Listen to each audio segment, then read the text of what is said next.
ये है रामचंद्र शुक्ल के इतिहास से सूफी काव्य परंपरा में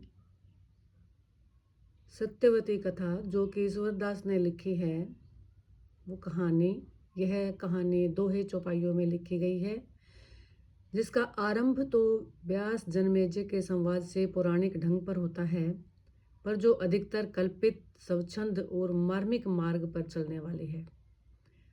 वनवास के समय पांडवों को मार्कंडेय ऋषि मिले, जिन्होंने यह कथा सुनाई। मथुरा के राजा चंद्र उदय की कोई संतति न थी। शिव की तपस्या करने पर उनके वर से राजा को सत्यवती नाम की एक कन्या हुई। जब वह कुमारी हुई तब नित्य एक सुंदर सरोवर में स्नान करके शिव का पूजन किया करती। इंद्रपति नामक एक राजा के 4 पुत्र थे। एक दिन ऋतुवर्ण शिकार खेलते खेलते घोर जंगल में भटक गया।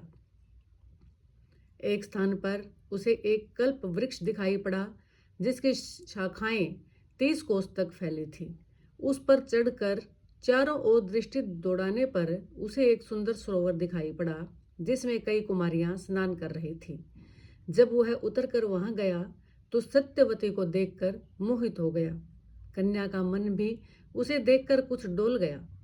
ऋतुपर्ण जब उसकी ओर एकटक ताकता रह गया, तब सत्यवती को क्रोध आ गया और उसने यह कहकर कि एक चित हमें चितवे, जस जोगी चित जोग, धर्म न जानसी पापी कहसी, कौन ते लोग, शाप दिया कि तू कोढ़ी और व्याधिग्रस्त हो जा।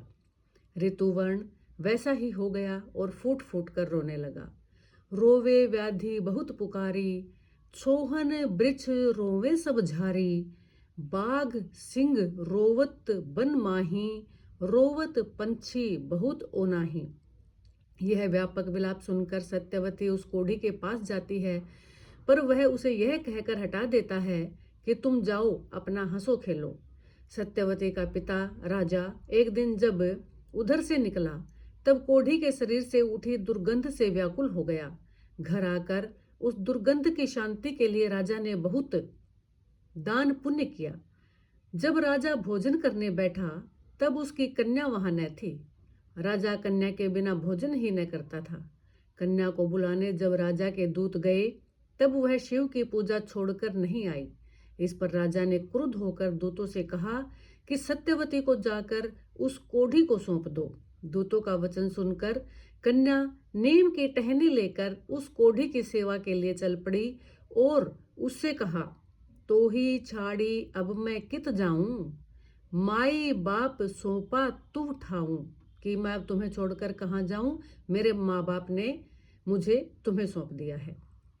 कन्या प्रेम से उसकी सेवा करने लगी और एक दिन उसे कंधे पर बिठाकर सत्यवती तीर्थ स्थान कराने ले गई, जहाँ बहुत से देवता, मुनि, किन्नर आदि निवास करते थे।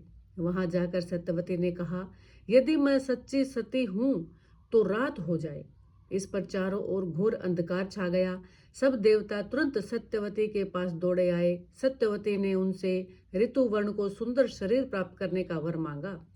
व्याधिग्रस्त ऋतुवर्ण ने तीर्थ में स्नान किया और उसका शरीर बहुत सुंदर हो गया।